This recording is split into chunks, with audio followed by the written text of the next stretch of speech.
الله وبركاته.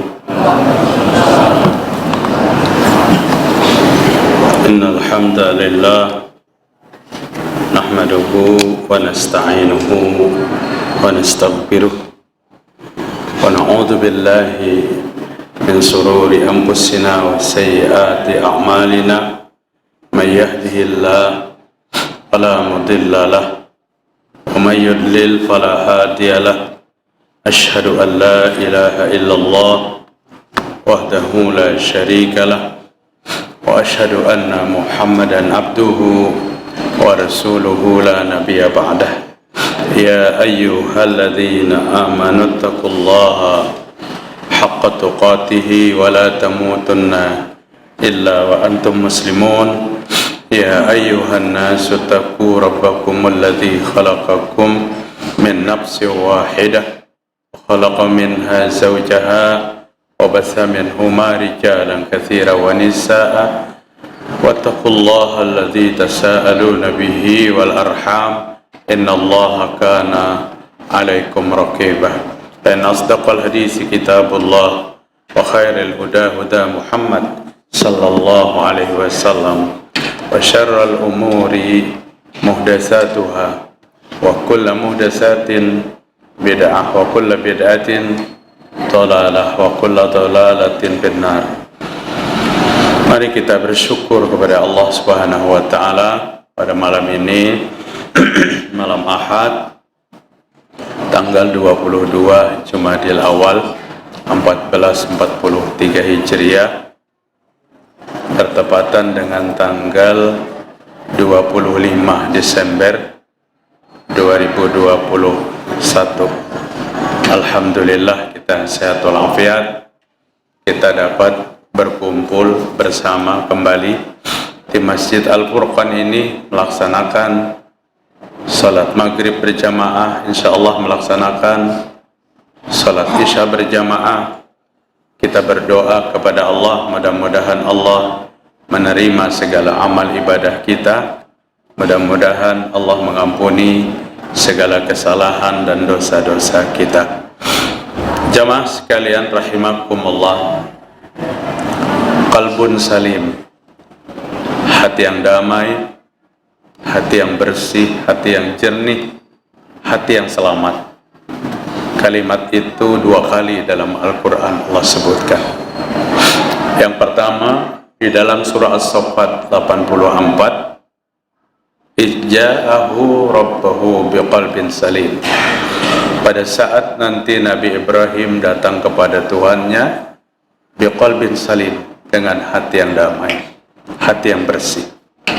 Allah sebutkan lagi di dalam surah Asy-Syu'ara 89,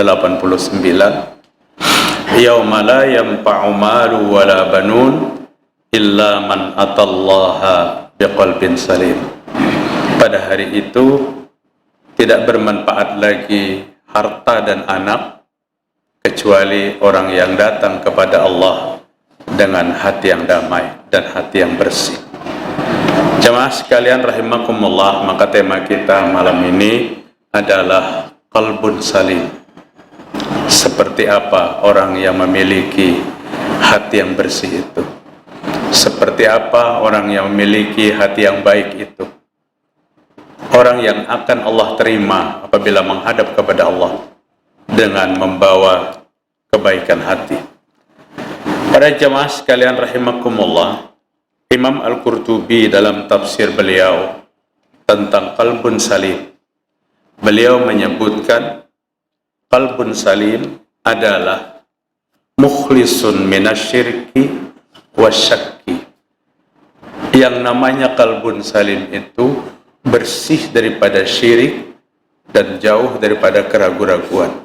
Tentu yang berhubungan dengan keyakinan kepada Allah Ta'ala. Orang yang syirik dalam hatinya belum bisa dikatakan hati yang selamat, hati yang bersih, dan hati yang damai. Imam Al-Qurtubi menyebutkan hati yang bersih adalah hati yang jauh daripada keraguan terhadap Allah Subhanahu wa Ta'ala. Hati yang bersih adalah hati yang tidak ada persekutuan kepada Allah. Hati ini yang nanti Allah tunggu untuk datang bertemu dengan Allah Ta'ala. Illa man atallaha biqalbin salim.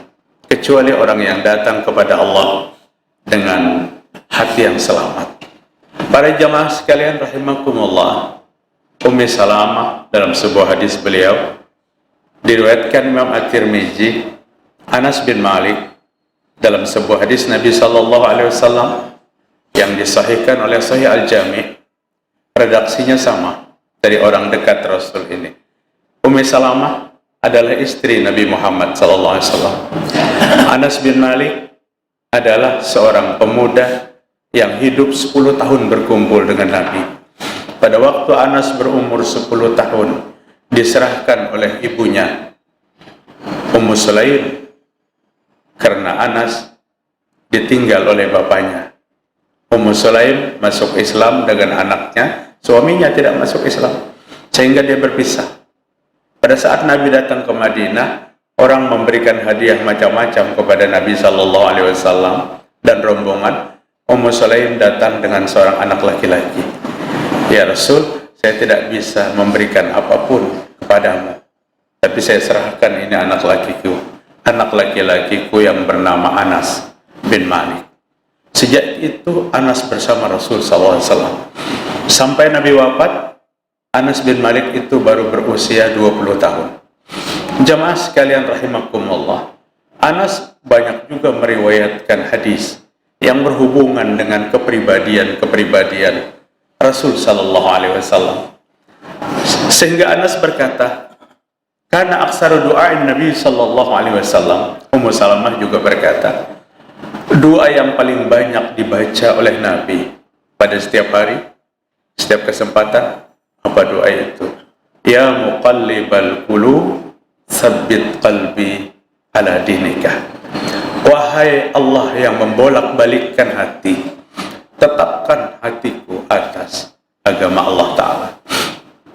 Hati yang tetap terhadap agama Allah itulah qalbun salim. Hati yang tetap terhadap ibadah kepada Allah itulah hati yang jernih. Hati yang tetap istiqomah dalam ketauhidan kepada Allah, inilah hati yang bersih.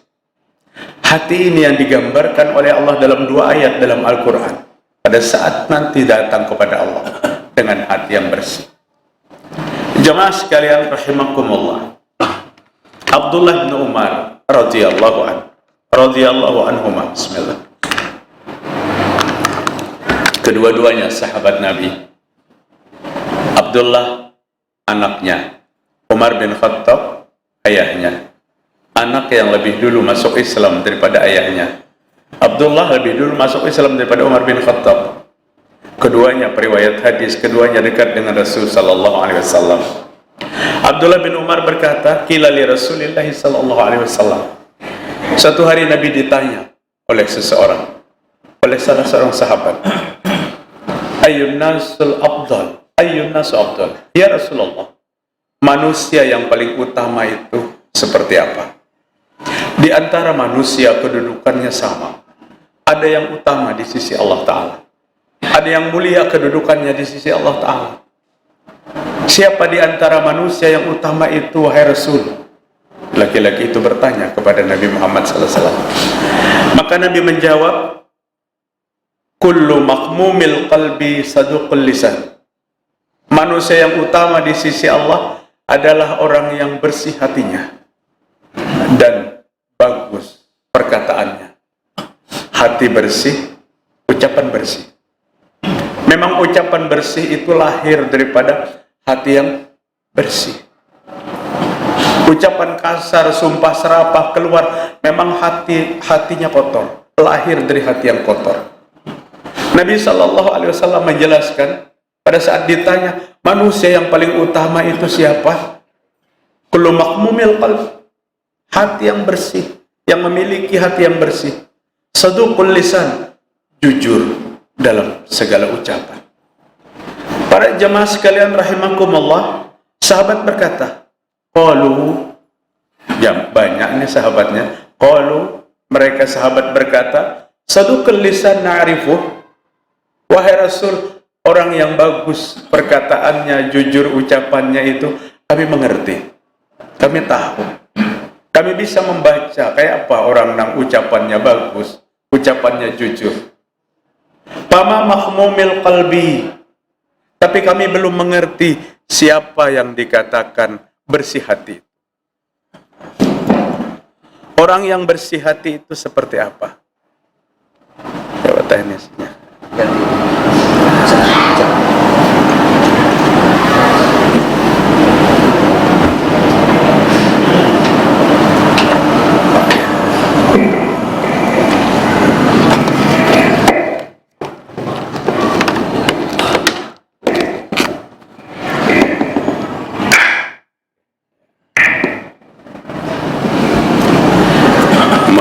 Banyak besi ya kayak ini sebuting pinauyo ke pinggir akan ya Rasulullah, orang yang bagus ucapannya, jujur perkataannya, indah tutur katanya, kami mengerti itu, kami kenal itu. Wa ma mahmumil qalb, tapi kami belum tahu kriteria orang yang hatinya bersih itu kayak apa. Kriteria kalbun salim menurut Al-Quran itu seperti apa? Seperti apa kalbun salim itu? Junjungan kita Nabi besar Muhammad SAW berkata, mahmumil qalbi huwa taqiyyu, kata Nabi. Hati yang bersih adalah hati yang bertakwa. Hati yang bersih adalah hati yang bertakwa. Sering kita mendengar perkataan seperti ini. Sidin tu bujur aja kada sholat, kurang puasa kada puasa, tapi hati sidin tu bersih. Adakah biasanya perkataan seperti ini? Ada seperti itu. Kriteria Nabi ini belum memiliki hati yang bersih. Mahmumil qalbi wa taqi, kata Nabi. Hati yang bersih adalah hati yang bertakwa, bukan hati yang membantah kepada perintah Allah Ta'ala. Bahkan bukan itu aja ucapannya, lebih parah lagi. Bujur aja sidin tu kada Islam, tapi hati sidin bersih. Kayak apa kada Islam itu hati bersih? Allah Ta'ala aja dihianatinya, Allah Ta'ala aja kada dipercayanya, kemudian dikatakan hati yang bersih. Maka tema ini ulun angkat agar kita jangan salah dalam menetapkan siapa manusia yang bersih hatinya. Siapa yang Allah sebutkan 2 kali dalam Al-Quran, mereka akan datang kepada Allah biqalbin salim, dengan hati yang bersih. At-taqiyyu, kata Nabi sallallahu alaihi wasallam, hati yang bertakwa, hati yang cenderung kepada ketaatan kepada Allah Subhanahu wa taala. Itulah kebersihan hati. Itulah kebersihan jiwa. An-naqiyyu, yang bersih, la isma fihi, hati yang tidak pernah cenderung kepada perbuatan dosa. Hati yang tidak pernah cenderung kepada perbuatan dosa. Ada hati itu yang cenderung kepada kemaksiatan. Ibadah sudah cukup banyak, tapi cenderung kepada perbuatan-perbuatan yang apa? Yang menjadikan Allah itu tidak suka, menjadikan Allah itu benci. Maka hati kita ini perlu dirawat, bapak-bapak, ibu-ibu. Al-Quran berbicara tentang hati itu banyak sekali. Hadis-hadis sahih berbicara tentang hati luar biasa banyaknya. Sampai Nabi sallallahu alaihi wasallam katakan, segumpal darah, segumpal daging yang apabila baik daging itu, maka baiklah sekujur tubuhnya. Kemudian apabila daging itu buruk, maka buruklah sekujur tubuhnya. Apa segumpal daging itu? Hati. Hati adalah kepala pemerintahan dalam diri kita. Siapa yang diperintahnya hati? Mulut, tangan, kaki, telinga, hidung, semua panca indera. Apa yang dilakukan itu atas perintah hati. Tangan yang baik melambangkan hatinya baik. Kemana arah kakinya menuju? Ke tempat yang baik, karena dia memiliki hati yang baik. Ucapan yang indah, tutur kata yang bagus, penderian yang jujur, karena hatinya baik. Hatinya yang baik. Dan hati itu, kata Ibnu Qayyim, yamridu kama tamridul jasad. Hati itu bisa sakit seperti sakitnya jasad. Namun tidak banyak yang peduli apabila hati yang sakit. Karena ukuran kita hati sakit tuh berbeda dengan ukuran Allah dan Rasul. Kalau Allah dan Rasul tuh ukuran sakit hatinya adalah cenderung kepada menjauhi atas perintah Allah, malas beribadah, itu hati yang sakit. Makanya Nabi katakan, apabila hati kita sakit, wasyifa'uhu, menyembuhkan sakitnya, at-taubah. Taubat itu menyembuhkan hati sakit. Kalau taubat, obat menyembuhkan hati sakit, berarti penyakit hatinya itu adalah dosa. Kita tidak banyak berpikir tentang ini. Kita tahunya sakit hati itu, sakitnya tuh di sini. Ujar, siapa itu? Pasti ada yang ingatnya. Anak cita pada tahu juga. Sakitnya tuh di sini jadinya. Jadi yang dimaksudnya hati sakit tuh galau. Yang dimaksud Allah hati yang sakit tuh hati yang tidak cenderung kepada ketaatan. Karena hati yang bersih adalah qalbun taqiyun, hati yang bertakwa kepada Allah. La isma fihi, hati yang tidak pernah cenderung kepada berbuat dosa. Ini tiap hari malam hati ini cenderung kepada perbuatan dosa. Jemaah sekalian, maka apabila hati ini kada dipantau, satu saat Allah akan cabut hidayah dalam hati seseorang. Di waktu Nabi berkumpul dengan sahabatnya, Nabi menyampaikan berita yang mengerikan. Apa kata Nabi?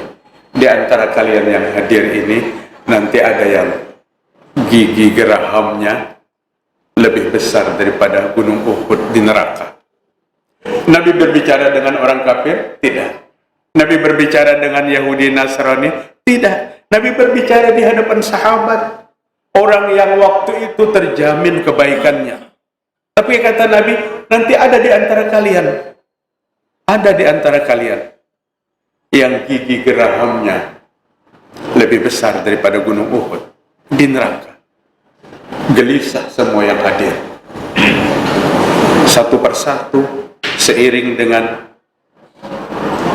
berjalannya waktu, meninggal satu persatu.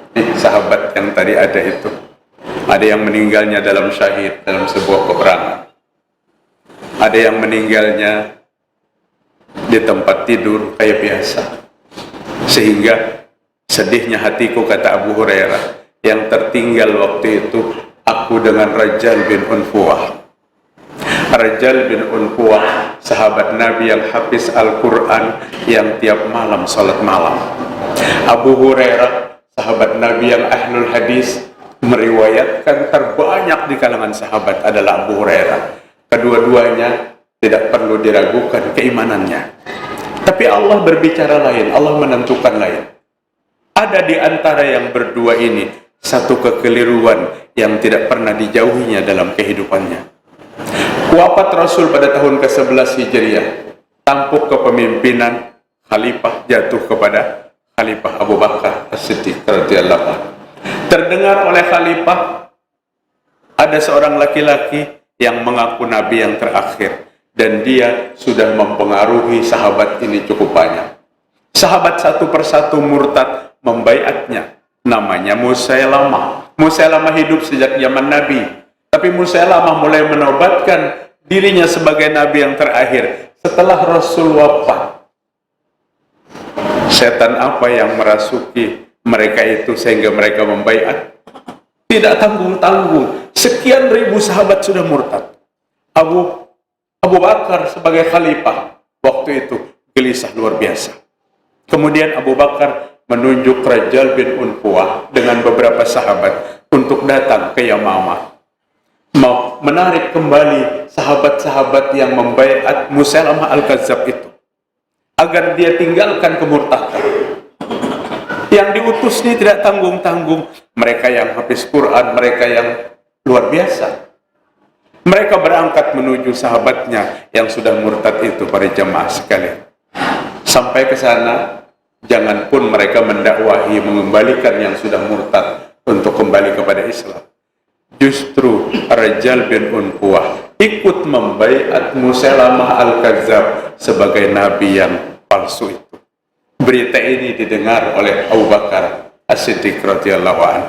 Sehingga khalifah memutuskan tidak ada jalan lain kecuali yang murtad itu kita perangi. Termasuk siapa? Rajal bin Unquwah. Berita ini datang ke Madinah. Abu Hurairah bergembira, terima kasih ya Allah, syukur ya Allah, ternyata bukan aku yang dikatakan Nabi giginya seperti gunung Uhud di neraka. Apa yang mereka miliki dalam jiwa mereka? Kitabullah, Al-Quran. Tapi Al-Quran sebagai hiasan belaka, tanpa dijadikan sebagai pelajaran, tanpa dijadikan sebagai tuntunan. 4 kali Allah menyebutkan dalam Al-Quran surah Al-Qamar itu, walaqad yassarnal Qur'ana lidzikri fahal min mudzakir. Allah mudahkan Al-Quran jadi pelajaran, tapi siapa yang mau ambil pelajaran kepada Al-Quran? Rupanya Al-Quran yang tersimpan di dalam dada Rajal bin Unquwah adalah Al-Quran sekedar bacaan, Al-Quran yang tidak dikagumi, Al-Quran yang tidak dijadikan tuntunan dan bimbingan. Karena Al-Quran adalah pelajaran. Jika Al-Quran tidak dijadikan pelajaran dan berpaling dari Al-Quran, apa yang terjadi? Az-Zuhruf 36-37 Allah katakan, wa may ya'shu an dzikrir rahman nuqayyid lahu syaitanan. Siapa yang berpaling dari pelajaran Al-Quran, Allah akan kirimkan syaitan untuk mengatur kehidupannya. Jamaah rahimakumullah, keputusan perang final, pasukan muslim dipimpin oleh Khalid bin Walid. Orang-orang yang baru masuk Islam pada zaman Nabi, pada tahun ke-8 Hijriah, Nabi wafat tahun ke-11 Hijriah, baru masuk Islam, dirangkul oleh Nabi untuk memperkuat pasukan peperangan. Di antaranya seorang laki-laki yang bernama siapa? Pembunuh Hamzah bin Abdul Muthalib itu, yang ingat namanya Wahsy bin Harb, berkulit hitam. Dia membunuh Hamzah di waktu perang Uhud. Setelah itu dia masuk Islam tahun ke-8 Hijriah. Tiap hari dia berdoa kepada Allah, ya Allah ya Rabb, pada saat aku pernah membunuh orang yang disayangi Nabi, berikan kesempatan dalam hidup ini aku bisa membunuh orang yang paling dibenci oleh Nabi Muhammad SAW. Nabi benci kepada Musailamah Al-Kadzab karena dia memalingkan akidah umat untuk mengakuinya sebagai Nabi yang terakhir, padahal Nabinya palsu. Terjadi peperangan, ringkas cerita pada jamaah sekalian, kemenangan di pihak umat Islam. Yang murtad terbunuh, termasuk Rajal bin Unquwah itu terbunuh dalam kemurtadan. Khalid bin Khattab yang membunuhnya, kakak kandung Umar bin Khattab, termasuk pasukan perang yang membunuh Rajal bin Unquwah. Dan Wahsy bin Harb, pembunuh Hamzah bin Abdul Muthalib, waktu itu berkesempatan untuk membunuh manusia yang paling buruk di muka bumi, yang dibenci oleh Nabi Muhammad SAW, Nabi palsu itu. Jamaah rahimakumullah, ini yang ulun sampaikan kepada kita.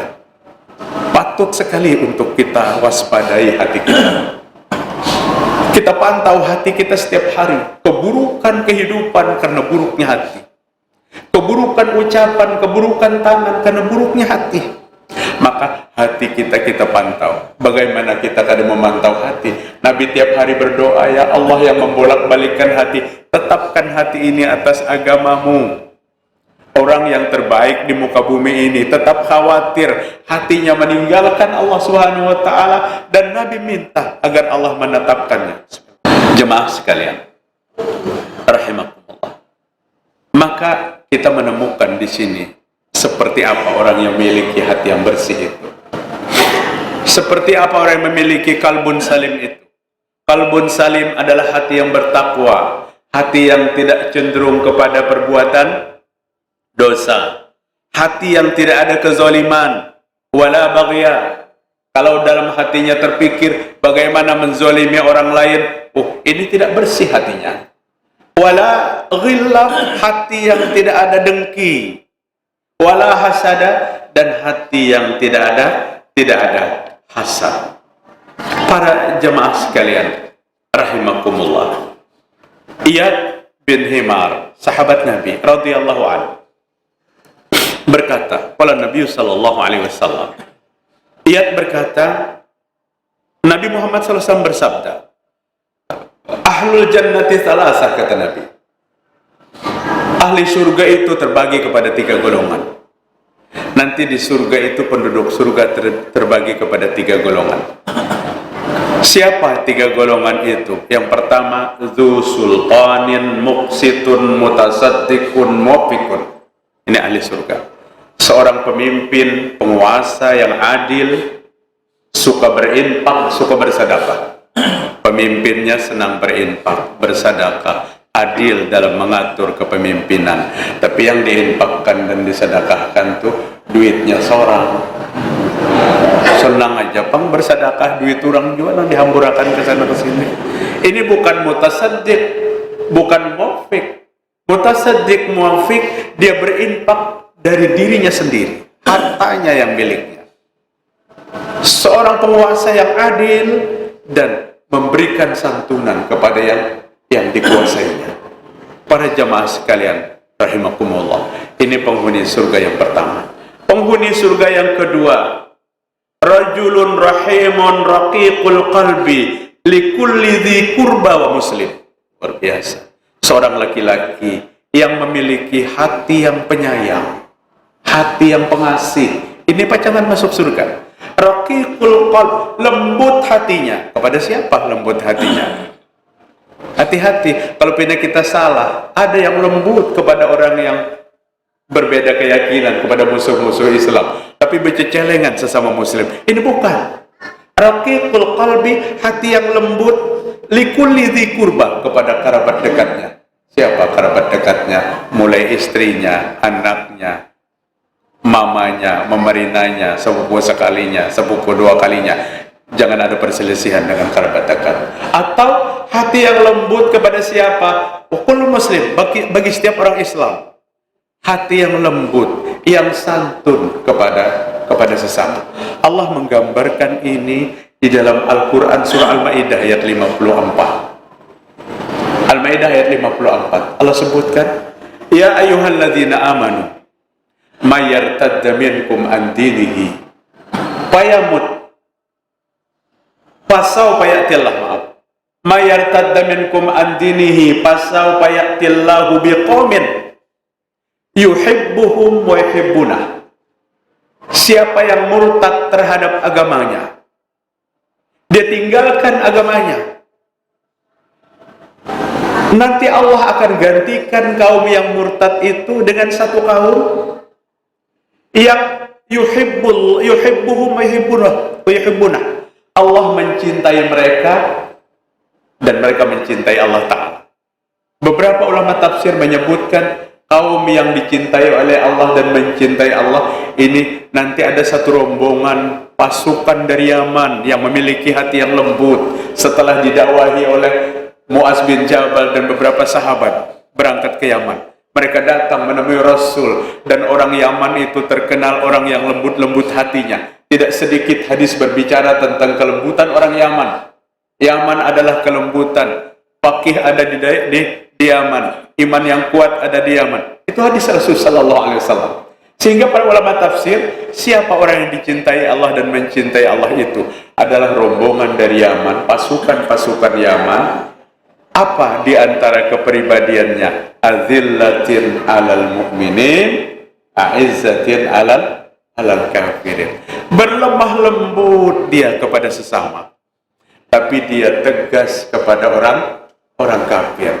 Lawan sesama lemah lembut. Kalau hadis Nabi tadi, dzi qurba wa muslim, lemah lembut kepada kerabat dekat, lemah lembut kepada sesama muslim. Ini lemah lembutnya terpaling kepada orang yang berbeda keyakinan. Justru kepada sesama muslim saling mencurigai, saling berbicara yang tidak baik dan sumpah serapah. Dan konsep Islam tidak seperti itu. Para jamaah sekalian rahimakumullah, Rasulullah sallallahu alaihi wasallam mengutus seorang laki-laki untuk memperlengkap pasukan syariah dalam sebuah peperangan. Setelah Nabi utus laki-laki itu, hadis ini dari Aisyah radhiyallahu anha, Imam Abu Dawud meriwayatkan, sahabat itu manut apabila utusan Nabi. Apabila Nabi mengutus, ada satu keistimewaan. Sahabat yang lain mengikuti utusan Nabi itu. Syariah ini peperangan yang tidak dipimpin oleh Nabi Muhammad SAW. Kalau Ghazwah itu peperangan yang dipimpin oleh Nabi, Ghazwat Badrin, Ghazwat Uhudin, Ghazwat Hunainin, Ghazwat Tabuk, ini perang yang dipimpin oleh Nabi. Ada syariah peperangan yang Nabi tidak memimpinnya, Nabi utus seorang sahabat untuk bergabung dalam syariah itu. Selesai peperangan itu, utusan Nabi ini ditunjuk oleh para sahabat yang lain untuk mengimami sholat. Bismillah. Kebetulan sholat yang diimami ini adalah sholat yang bacaannya dijaharkan. Sholat apa yang bacaannya dijaharkan? Sholat maghrib 2 rakaat, sholat isya 2 rakaat, sholat subuh 2 rakaat. Utusan Nabi ini ditunjuk menjadi imam, dan dia membaca ayat. Setelah dia baca ayat, selesai baca ayat, tidak ruku, tapi setelah itu dia tambah dengan surah Al-Ikhlas. Jadi ayatnya umpamanya wal adiyati dhabha, selesai tambah lagi surah Al-Ikhlas. Rakaat yang berikutnya selesai ayat, tambah lagi surah Al-Ikhlas. Sahabat yang mengikutinya merasa kebingungan. Beberapa hari mereka ikuti dengan imam yang mereka anggap ini sesuatu yang aneh karena tidak pernah dipraktekkan oleh Nabi Muhammad SAW. Setelah mereka balik ke Madinah, mereka bertanya kepada Nabi, "Ya Rasul, utusan pian semalam itu kami tunjuk menjadi imam beberapa hari salat berjamaah. Tapi kami bingung, setiap dia baca ayat, selesai baca ayat dia tidak ruku, tapi dia tambah dulu dengan surah Al-Ikhlas. Kemudian dia baru ruku. Kami bingung, maka kami tanyakan." Kata Nabi, "Saluhu, apakah kamu tanyakan kepadanya kenapa dia lakukan itu? Sudahkah kamu takuninya kenapa dia lakukan itu?" "Belum, wahai Rasul." "Tanyakan kepadanya." Maka ditanya laki-laki itu, "Kenapa setiap rakaat itu ditambah qul huwallah?" Maka dia menjawab, "Li'annahu sifatur rahman." Sesungguhnya dalam Al-Ikhlas itu ada sifat Allah yang Maha Rahman. 4 ayat kan Pak, qul huwallah itu. Ayat yang pertama, qul huwallahu ahad. Katakan Allah itu esa. Ini sifat Allah yang paling unggul. Sedikit pun kita tidak ragu tentang Allah Ta'ala. Ayat yang kedua, Allahus Samad. Allah tempat bergantung. Jangan pernah meminta-minta, memanggil-manggil nama selain daripada Allah Ta'ala. Dan Allah katakan, apabila berdoa itu panggil nama Allah. Allah tempat kita bergantung.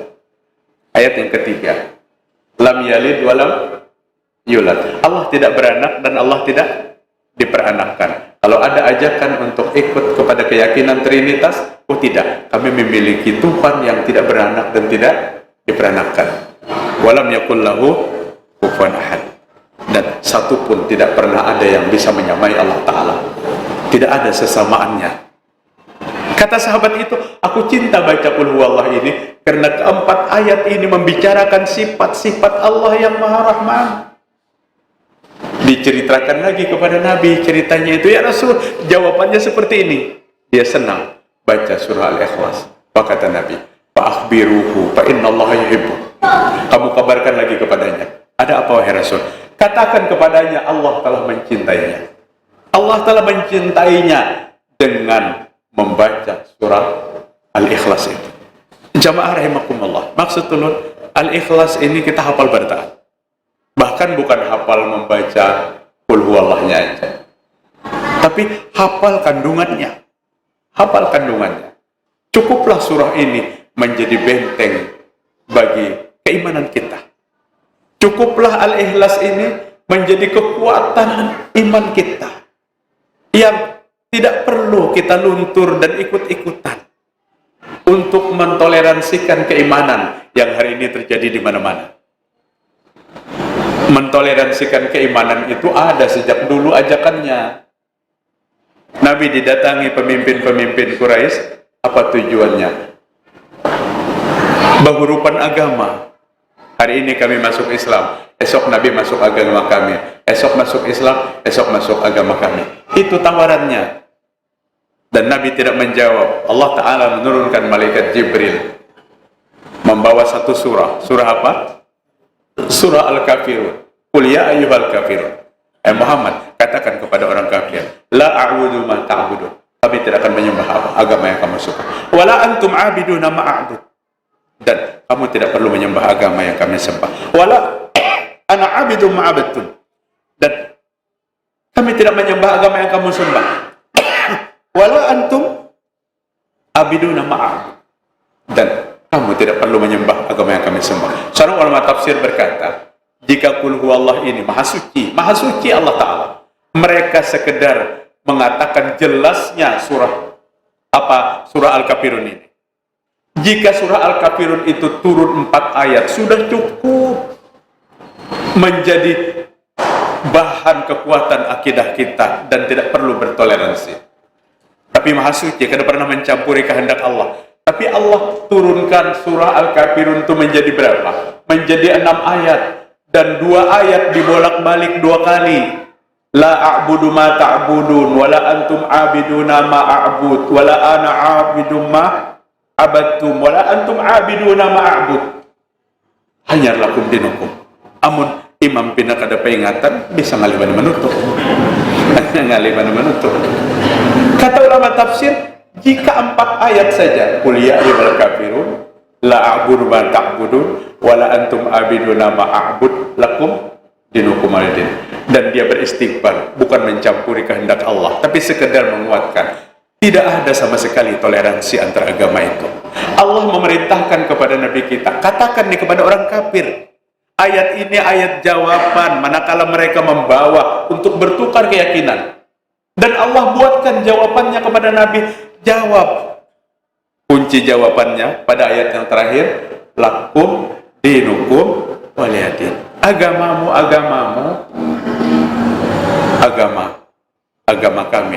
kami. Hari ini umat Nasrani bernatal 25 Desember. Bentengi kita. Dan mereka tidak akan marah kalau kita tidak datang untuk mengucapkan selamat hari Natal itu. Jangan tergiur kita dengan pernyataan-pernyataan, himbauan-himbauan ulama yang kita pandang hari ini, tapi itu akan menyesatkan akidah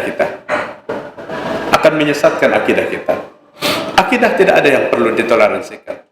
Kalau mencari orang yang paling bisa berbuat baik kepada manusia, sekalipun berbeda agama, tidak ada yang melebihi Nabi Muhammad SAW.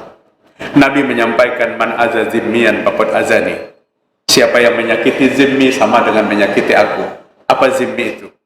Orang kafir yang satu kantor dengan kita, satu RT dengan kita, toko batate lawan kita, tiap hari kita diskusi, tiap hari kita berbicara. Jangan sakiti, kata Nabi itu. Kalau menyakiti itu sama dengan menyakiti aku. Pasang badan Nabi agar kita tidak bermusuhan dengan orang-orang kafir yang zimmi, bukan harbi. Kalau harbi mengajak berperang, dilawan. Artinya Nabi adalah orang-orang yang menghidupkan toleransi di antara umat.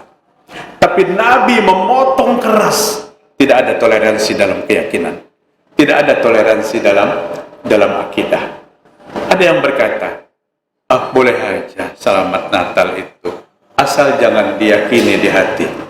Umat di bawahnya munafik lagi nih. Lain di mulut, lain di hati. Fatwanya 5 tahun yang lewat keras. Tidak boleh mengucapkan selamat hari Natal. Zaman digital bisa diputar kembali apa yang diucapkan sidin 5 tahun yang lewat. Rupanya dahulu musim kering, wah ini pindah terbasah sedikit musimnya, lalu masuk angin sidin. Umat dijadikan sesat dengan hal-hal yang demikian seperti itu. Jamaah sekalian rahimakumullah, terakhir ini ulun sedih juga pada saat ada seseorang mengatakan Islam itu istri muda, Kristen itu istri tua. Itu silsilah, jangan disangkut pautkan dengan keyakinan.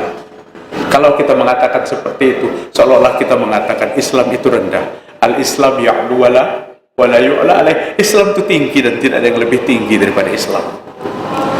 Sebuah keyakinan yang harus dimiliki oleh semua umat Islam. Inna dina indallahil Islam. Agama yang diterima di sisi Allah adalah agama Islam. Bahkan Allah katakan pada surah yang sama, wa may yabtaghi ghairal islami dinan fala yuqbal minhu. Siapa yang memilih keyakinan selain daripada Islam, maka akan ditolak oleh Allah, maka tidak diterima oleh Allah Subhanahu wa taala. Janganlah kita ngotot, karena kita wajib mengimani, wajib menanamkan dalam keyakinan kita dua ayat ini, bahwa agama yang terbaik menurut orang Islam adalah agama Islam. Jangan pernah kita berkata agama itu sama baiknya, agama itu sama tujuannya. Hati-hati kalau kita murtad, kada sadar. Kalau kita takut kita dianggap keluar daripada Islam dan kita tidak sadari. Berbicara tentang keyakinan dan akidah, jangan sempat longgar sedikit pun. Jangan longgar sedikit pun. Nabi melarang kaum Bani Saqif yang hidup di Taif itu untuk mengabadikan berhala Lata bekas sesembahannya masa lalu, sekedar mengenang bodohnya kami masa lalu. Berhala yang tidak bisa bergerak kalau tidak bergerak, berhala yang tidak bisa bertegur sapa, tapi kami sembah. Ya Rasul, biar jangan dihancur dulu, kami masuk Islam. Kalau orang Taif masuk Islam semuanya, yang melempari Nabi dengan batu itu. Setelah Nabi menunggu selama 11 tahun, 3 tahun sebelum hijrah, Nabi ke Taif, tahun ke-8 Hijriah mereka masuk Islam, bergembira Nabi. Tapi pada saat mereka mengajukan permohonan agar berhala itu tidak dibongkar, Nabi sedikit pun tidak pernah memberikan toleransi. Bongkar berhala itu sekarang juga. Berhala itulah yang menjadikan kalian dulu menyekutukan Allah. Berhala itulah yang menjadikan kalian dulu syirik kepada Allah Subhanahu wa taala. Jangan diberikan kesempatan paham-paham yang membawa kepada kehancuran akidah kita. Jemaah rahimakumullah. Kembali kita kepada golongan yang ketiga yang kita bicarakan. Surga itu dihuni oleh 3 golongan. Golongan yang ketiga, warajulun faqirun afifun mutasaddiq. Hadis diriwayatkan Imam Ibnu Majah dalam hadis Ibnu Hibban dalam hadis yang sahih. Bismillah. Yang ketiga itu seorang laki-laki yang fakir, mutasaddiq, tapi suka bersedekah. Afifun, dia jaga dirinya untuk tidak meminta-minta kepada manusia. Fakir, menjaga diri untuk tidak meminta-minta kepada manusia, dan suka bersedekah. Ternyata ini golongan yang banyak di surga. Yang ada pada kita dan kita dengar apa biasanya? Ayo jangan berduit bersedekah. Kami ini gasan di rumah aja kada cukup. Kayak apa kami bisa bersedekah? Konsep Al-Quran kada seperti itu. 133 surah Al-Imran, Allah mengajak manusia untuk meraih pengampunan Allah dengan bersegera mendapatkan surga yang luasnya seluas langit dan bumi. Allah berikan itu kepada orang yang bertakwa. Siapa orang yang bertakwa itu? 134. Alladzina yumfikuna fis-sarra'i wad-dharra. Orang yang berinfak dalam keadaan lapang dan berinfak dalam keadaan sempit. Artinya nang lapang banyak memberi, nang pas-pasan seadanya memberi. Lamun istilah ulun biasanya ulun balik, lamun kada mampu sedikit berinfak banyak. Kadang mun kada mampu banyak dikit kada, amun kada mau sedikit banyak.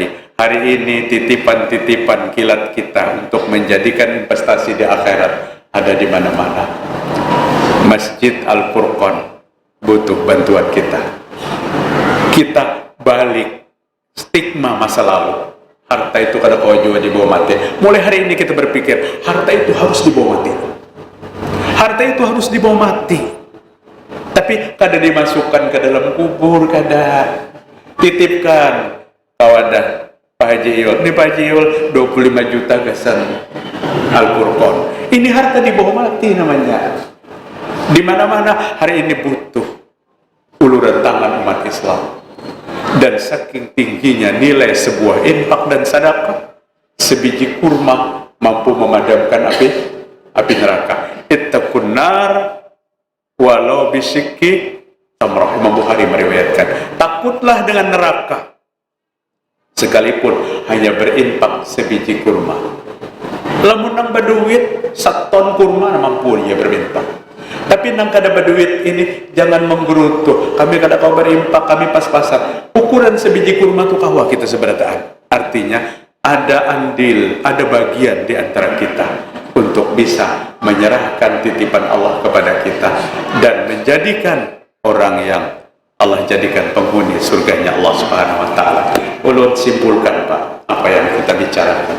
Qalbun salim adalah hati yang bersih, hati yang jernih, hati yang selamat. 2 kali Allah sebutkan dalam Al-Quran. Orang yang memiliki hati yang bersih ini nanti menghadap kepada Allah dan Allah akan terima mereka. Siapa qalbun salim? Huwat taqiyyu, hati yang bertakwa. Jangan lagi kita berkata, bujur aja sidin tuh kada sembahyang, kada puasa, tapi hati sidin bersih. Kada ada nang bersih. Allah Ta'ala jadi lawannya. Apalagi bapanda bujur aja sidin tuh kada Islam, tapi hatinya bagus, makinnya kada ada nang bagus. Walan tardo ankal yahudu walan nasara hatta tattabi'a millatahum. Ini bukan kejernihan hati, ini kekotoran hati. Orang Yahudi Nasrani itu kada pernah ridho kecuali kita berbondong-bondong masuk ke dalam agama mereka. Demikian apa yang dapat disampaikan, mudah-mudahan bermanfaat. Kita tutup dengan kifarat majelis. Subhanakallahumma wa bihamdika asyhadu an la ilaha illa anta astaghfiruka wa atubu ilaik. Assalamualaikum warahmatullahi